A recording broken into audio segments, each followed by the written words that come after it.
What's up guys, Guillaume here and welcome back to Pro Summer 2022 for episode number 75 of the Cannondale-Drapac career mode. In today's episode we shall do Paris and Tirreno-Adriatico and we'll finish with Milan-San Remo. Last year we had won all 5 monuments. Today we will try and do the exact same thing, and that comes with a win in La Primavera, but that will be for the end of the episode. First up, France and Paris, the race of the sun. It starts with a flat stage between Saint-Germain and Saint-Germain. I think this is the 2018 variant. I went for like a more traditional race because I couldn't really be asked of finding a Paris variant that actually was fun. I think this one is quite nice. There's 2 mountain stages at the end. So yeah, we'll be leading the team with Brandon McNulty and Lenny Martinez, but also Nathan Richard, Sean Quinn, and mostly Zoran Verenschuld for the sprints, such as today. And here comes the first sprint. It is the first outing of our train with Nathan Richard and Zoran Verenschuld, a train that will be seen later in July, hopefully, on the Tour de France if there's no injuries or crashes or illnesses or anything of the sort. But yeah, it should be interesting. For once I have an actual train. Nathan Richard 77 sprints, Zoran Verenschuld at least 80, maybe 81, no, just 80. We're gonna pace with Stefan Kung, have Sean Quinn to the side, 3 kilometers to go until Saint-Germain-en-Laye. We've lost some energy in this false lap portion with Nathan Richard, but that's all fine. Brandon McNulty is gonna start his effort as well. Slap Stefan Kung to the side. There goes Nathan Richard. It's way too late for Zoran Verenschuld, who's lost the wheel of Nathan Richard. And it's gonna be a win today for Olaf Koy. Nope. For Dylan Groenewegen. Nope. For Dylan Groenewegen ahead of David Persico and Brian Willumsen. We come home in P16 with Verenschuld. More flats, another chance to win, and a chance to redeem ourselves after yesterday's horrendous performance. That's not good. Brandon crashed, and no one wants the pace behind. If I attack, do they chase? Oh, now they do. So this is fun. It's a good thing I've got Lenny Martinez just in case. 8 kilometers to go. We've got Alexandre Balmer at the front. There's an IS in 4 kilometers, 4.8 kilometers to be exact. So I will absolutely get overrun by the sprinters, but that's all fine. We've got, once again, Nathan Richard leading out Verenschuld. Hopefully this time I'll lead out quicker and earlier, meaning that I'll actually have a chance at potentially doing something. Because stage 1 was an absolute farce, an absolute shit show, as the young guns would say. Not sure they actually would say that. Sean Quinn is going to step aside. The IS has already been launched. Sean Quinn is going to come back at everyone. They've lost energy for sure. Hopefully enough that allows me to win today's stage. We're going to launch with Nathan Richard. Yep, it's going to be a win. Alright, that's fine. Verenschuld, Nathan Richard, and Lenny Martinez for the top 3. Perfect. Good. Much better. Can we go for the back-to-back? Let's see, it's a +5 for Nathan Richard as he wears the yellow jersey of this Paris-Nice. It's a +2 for Zoran Verenschuld. And it's a purely flat stage with a wind zone towards the end between, for the final 10 kilometers. So it can be definitely fun. Sadly, it's a -2 for Mr. Kung, so I won't have the chance to destroy everyone on that flat portion. 13 kilometers remaining. There's a crash in peloton with Niels Eekhoff. Back on the bike he goes. However, we're going to start that wind zone as we approach Moulins-en-Isère. I'm hoping for some massive damage. We're sprinting for Nathan Richard today, mostly because he's got a +5, meaning he's as good a sprinter as Zoran Verenschuld in this configuration. So I figured I'd give a chance to the yellow jersey so they can try and retain said jersey. Stefan Kung paces at the front, Sean Quinn, Verenschuld, Nathan Richard, Lenny Martinez in the wheel, 8 kilometers to the end, and Yves Lampard somehow finds the way to attack. And stop. Thank you very much, Yves, for your contribution. Sean Quinn has taken the lead of the peloton. It's going to be a late sprint for us. Only got 3 riders in shape, and we've been dropped. Please don't tell me there's many corners. Shit. There are many corners by the looks of things. Can I not get blocked? Please. Thank you, Sean, for just putting your body in the way. Zoran Verenschuld is going to try and come back on the leaders, but it's going to be a win for Marijn Vandenberg today, ahead of Jacobsen. Ahead of Merlier and Jacobsen.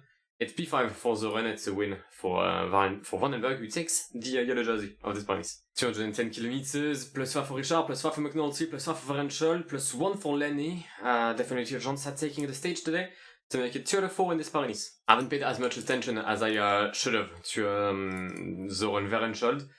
That means that with 17 kilometers to go, Zoran sits in A7, so his chances of winning today are done. However, the chances of winning of Nathan Richard are well and truly alive. Great stats, by the way, for Nathan. We'll have to talk about this rider later on this season when he'll inevitably win things. He has possibly some of the most complete stats for a rider. Slightly low in the hill department, which is a bit weird. But apart from that, he looks absolutely great. And we're going to start the Côte de Chavannes, the final climb. I've got Lenny, I've got Brandon, and I've got Nathan. We've got some attacks, but none managed to be successful. There's another one here on the right side of the road. That's Ben O'Connor for Citroën, but he cannot go any further. Brian McNulty is going to take the lead of the peloton. Tally pick a joint my wheel. Alright, let's have a mass sprint then. We've got Conor Price here, and 1.6k. I need to launch early, because otherwise I'm going to get surprised here. Is there any sprinter in the mix? Olaf Koy is there.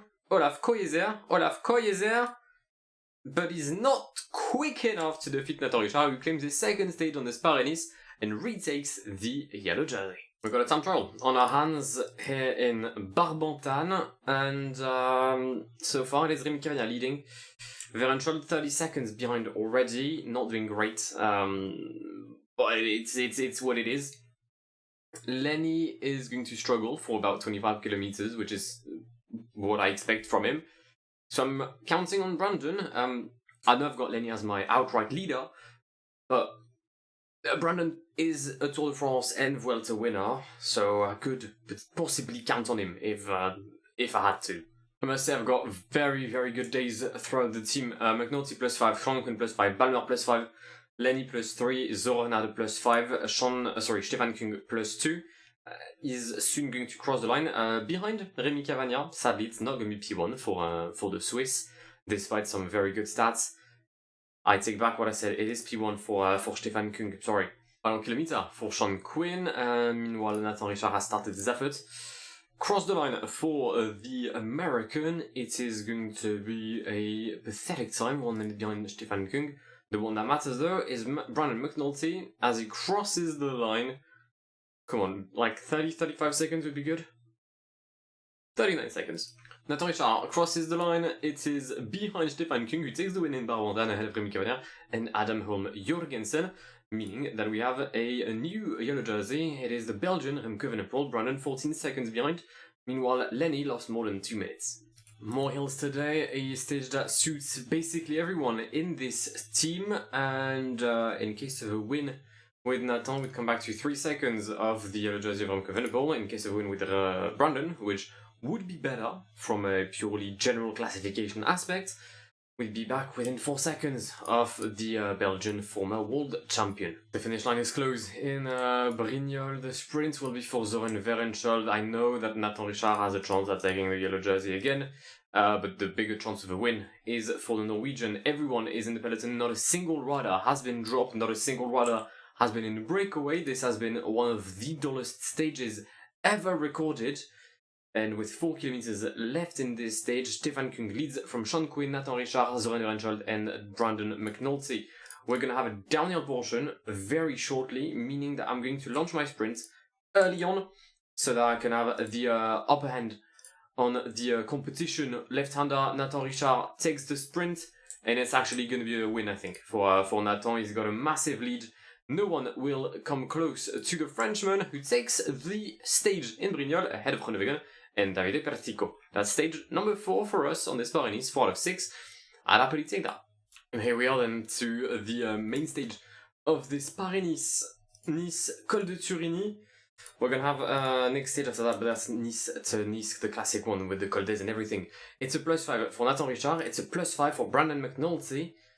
Hopefully it's not a +5 for the leader of Mega, that is Remco Evenepoel. It's a -4 for Lenny Martinez. However, the Frenchman will definitely be used as a teammate Alexander Balmer will be in the breakaway because I know for a fact that this stage can go to the end as a early attack. You've got Johansson, probably Julius. We'll call him Julius Johansson. He sounds like a Julius. We've got Jonas Vedeberg, Lenny Kemna, Loic Remy, Rudy Mollard, and Quinn Simmons all attacking.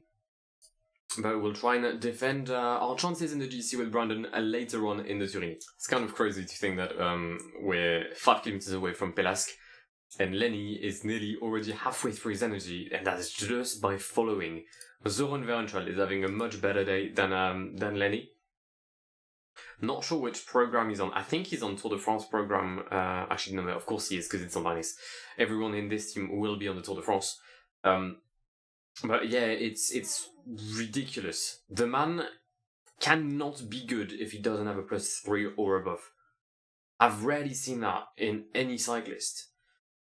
And that's on PCM, obviously. Oh god, why are we slowing down? I'm not a big fan of that. But yeah, 23 kilometers to go. Zoran Verenchal in the first group with Nathan Richard and Brandon McNulty. And we are in the Turini, where history was made on the WRC. It's the final step to become the winner of the Rally de Monte Carlo. It is the final step to become the winner of Paris-Nice. Or at least it is one of the final steps. McNulty and Nathan are in a very good shape. I'm going to have to make a decision very quickly, and that decision is going to be to protect Brandon McNulty. I cannot afford to lose this Paris-Nice. The aim is also to win basically all of the races I take part in. That's been the aim for like the past 6 seasons now that I think about it. But this year even more. I really don't want to lose. Unless Tadej is there or Jonas. Fuck me, Tadej is there. 2 teammates plus Tadej Pogačar in this group, as I think the Slovenian nearly went on the attack. Okay, he took better of it. Joao Almeida is there, Ben O'Connor is there, Mr. Price is there, Remco Evenepoel is there, Jack Haig is dropping out of this group, 9 riders left. Nathan Richard still with the best riders. This is spectacular from the young Frenchman. You know what? Have him attack. I just want to see what he does. I really just want to see how he does. It's a good attack by Nathan. Tadej follows. So does Connor Price, to be fair. Well done to him. Okay, the thing that now I've done this, I've just ruined my chances of doing anything, and I need to lose less than a minute on Tadej Pogačar. This might have been the dumbest decision I've taken in a very long time. I think Price is going to be dropped in the coming seconds, or maybe not, actually. No, not he is. And so is Tadej, I think. He lost a couple of 100 meters there. He's losing some more meters. He's trying to come back through a sprint, and he cannot. The Slovenian champion falls second to Brandon McNulty, who wins at the Turini and possibly wins this Paris-Nice with 1 stage left. This has been a thrilling day for all the team, and Nathan Richard comes home in P4. What a lad. Final stage of this Paris-Nice, +5s all around except Lenny Martinez. This is lovely. And we shall win, technically, this Paris-Nice if everything goes swimmingly. If we take a look at the GC, we sit 1 minute 6 ahead of James Price. I've called him Connor Price, but I don't care. Tadej is second, Nathan P3. This has been lovely. Am I leading every classification? No, I'm not leading mountain and best rider. That's fine. Well, in the Col d'Ez, not much has happened throughout this stage, but there is a breakaway that could, on paper, take it. I'm trying to pace with Verenchal, and Stefan Kungzoren has done lovely the entire day. He's actually paced from kilometer 0 to now. And yeah, the aim is simple. Just try to come back at everyone.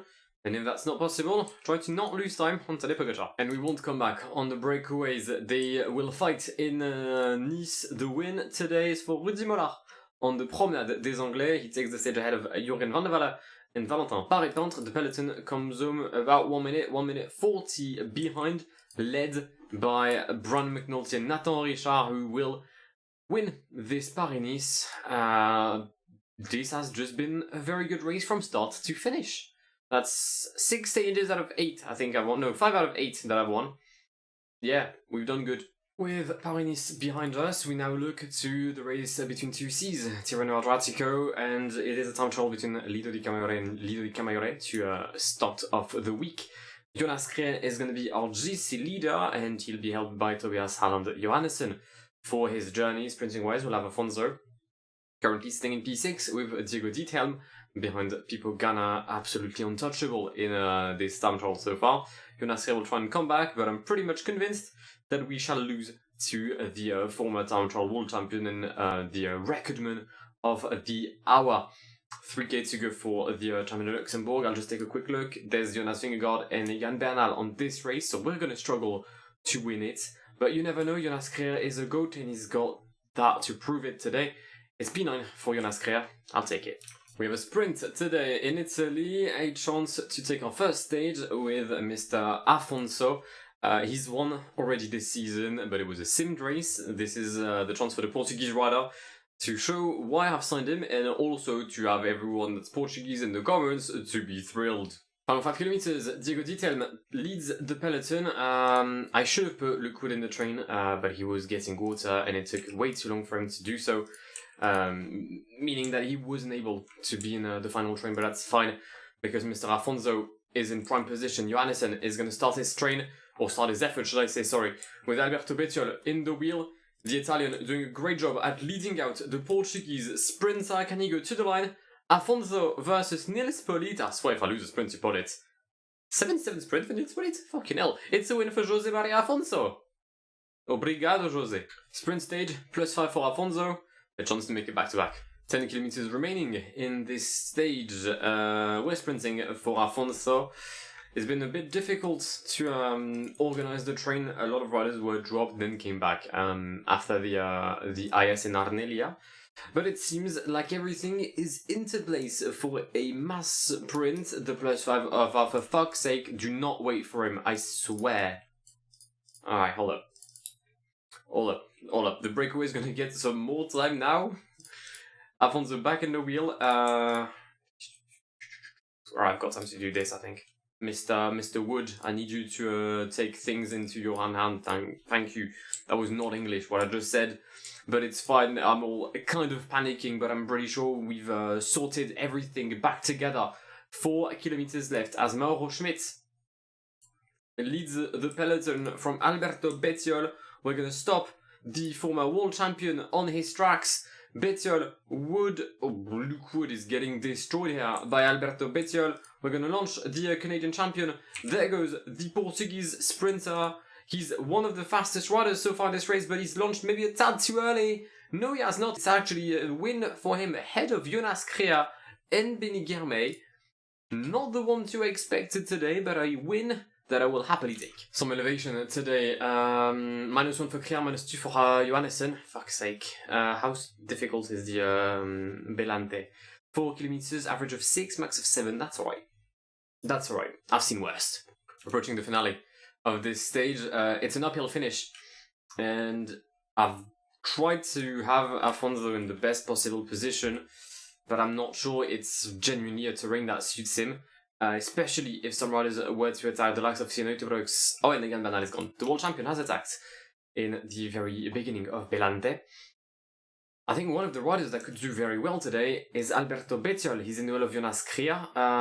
He's trying to come back on a Pinarello. He's going to lap poor Boscaro here for Crédit-Agricole. You might as well just stop at this point. You've done enough. But 2 kilometers until the end. I've used the gel already on everyone. Jonas Grer still pacing for Alberto Bettiol. I think the Italian could go and grab his second win this year after Strade Bianche, although it seems that Egan Bernal has different plans for the stage. And nope, Alberto Bettiol still wins. What a lad. What a performance by Alberto Bettiol. He takes the stage ahead of Egan Bernal, Pinarello, and Jonas Grer finishes with everyone. This is a successful day, as I would call it. We're in the final 20 kilometers of this stage. Not much has happened except for one little detail. I don't know where he is. He's probably in this group here. Jonas Vingegaard has crashed, and I have paced alongside Vox to drop the Dane.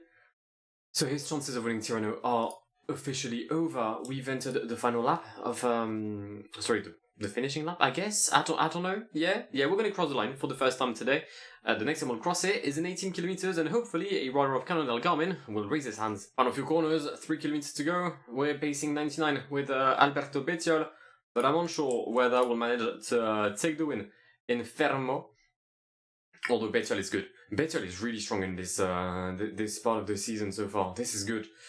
I'm afraid his peak is too early, meaning that he will most likely miss the Flanders Classics. But so far, he's done a surreal job with Cannondale Garmin, winning Strade Bianche, winning yesterday, and putting our riders in prime position today for a 1-2 finish as José Afonso takes the stage ahead of Jonas Crea and Sylvain Moniquet. It's P5 for Bettiol. Lovely jubbly. I've just seen something that I don't like, and that's the injury sign right next to Jonas Crea.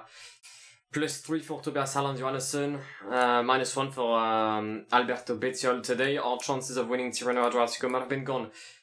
24 seconds is our lead on Egan Bernal in this Queen stage. If we can finish with the Colombian, there's a good chance that we'll win Tirreno just like we've won Paris-Nice. Right, deep breath. We've got this. We've started the main climb, Carpegna. Although it says 4 kilometers, it isn't. Right? It's definitely longer than 4 kilometers, right? Surely. Oh yeah, okay. It's Carpegna then Monte Carpegna. Fair enough. Breakaway 550. I had to pace, otherwise they would have won the stage with a massive lead. And so far, I mean, they've got good riders ahead, and they've got a massive lead. Yeah, the breakaway is going to win. 7 minutes for the lead. The peloton did not want to pace in the climb, and well, I mean, I don't have the firepower to pace as well. So yeah, they're gonna win. Well done, congratulations. And to make matters worse, Jonas Crea is not in a good day whatsoever. He's actually getting dropped here by most of the favourites. I'm pretty sure Egan Bernal is attacked. He has indeed, because the gap was coming back down to the breakaway. Enough so that even if the breakaway were to win, they would not take the GC. So the 20 seconds I had on Bernal were now key information, but it appears that the world champion has other plans, and those plans are beating me. So Tobias dropped Jonas Crea in the downhill portion. That's the story of my life right now. Disappointing. Tobias actually came back as well on the group of Egan Bernal. Sadly, Jonas Crea hasn't. He's right there. I'm gonna miss the cut, and I'm gonna lose Tirreno for a few seconds, but I'm still gonna lose Tirreno. Final stage, we're 29 seconds behind Egan Bernal. So unless the Colombian crashes, we'll lose Tirreno. That's a shame, but I'll blame the injury of Jonas Crea. Final 7 kilometers, Egan Bernal has not crashed, meaning that he will win the race of 2 Cs. That means I've won 2 of the 4 World races so far, and I've come on the podium of the 2 others. Consistency is quite nice, but I would have preferred a success on these Italian roads. We'll sprint for José Maria Afonso today. Once again, trying to bag another win with the Portuguese sprinter. The good thing is, sprinting-wise, I feel like I'm starting to build up the form and the strength and the results I need ahead of the Grand Tours, so I'm very much confident on that end, and Afonso is gonna lose this sprint. Actually, it's a photo finish, but it says top right of what? Get in. Alright, final stage of the episode, the first monument of the season, Milan-San Remo. As I said, last year I did not lose a single monument. Hopefully this year we can make the exact same result, and it starts with a win in La Primavera. We've got Afonso, we've got Ferenchold, we've got Alberto Bettiol, we've got Stefan Besega, we've got Ethan Hayter. I think yet to win a stage so far this season, Ethan. I feel like, sadly for him, he's joined a team where he won't ever be the leader. He's always going to be a protected rider or a very key teammate, just like Magnus Sheffield is.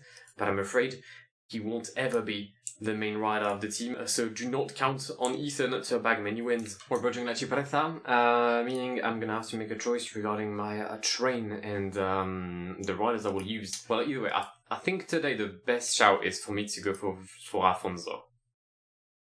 We'll see how it goes, but I'm pretty sure I'm going for Afonso. 12 kilometers, we're gonna enter the tunnel before the right-hander towards the Poggio di San Remo. It is Stefan Kung leading. It's a full train team. It's a 7-man train to try and propel the win of either Afonso or Zoran. Now that I look, I've clearly put Zoran in the leader's position, but everything could change regarding the energy of the rider here. King is going to go in the wheel of Mr. Luke Wood. The aim is a high rhythm, prevent all the attacks, and just have a nice sprint in the streets of San Remo. Besega is destroying Ethernator. I'm going to swap those two. Okay, perfect. Good job, Alberto Bettiol. And we have done everything we needed. It is going to be a mass sprint in San Remo.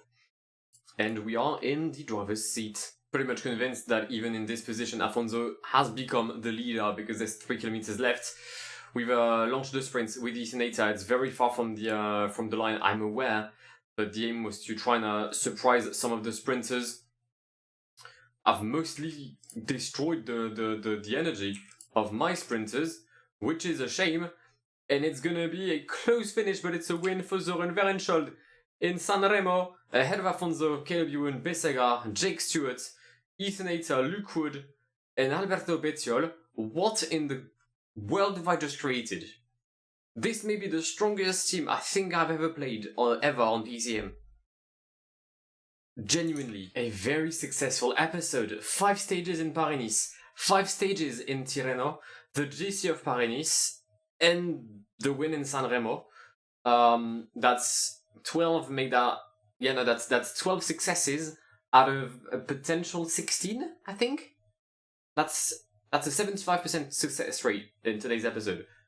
Possibly one of my best performances of all time. In the coming days, we shall head to Japan, I guess, for the Inazuma tour. It's the tour of Japan, but it's fun. I think. I hope the race works. If the race doesn't work, then we'll skip it because it's going to be Catalunya again. But if it works, then we're heading to Inazuma. Then we've got Belgium with E3, Wevelgem, quite the program. That, however, will be for the next episode of the Cannondale-Drapac career mode. I hope you enjoyed today's. If you have, then please do leave a like down below. If you're new to the channel and want to see more of this content going forward, then feel free to subscribe to the channel if you haven't done so already, and I'll catch you in the very, very near future. My name is Guillaume. Have an amazing day. See ya. Pass me the funk.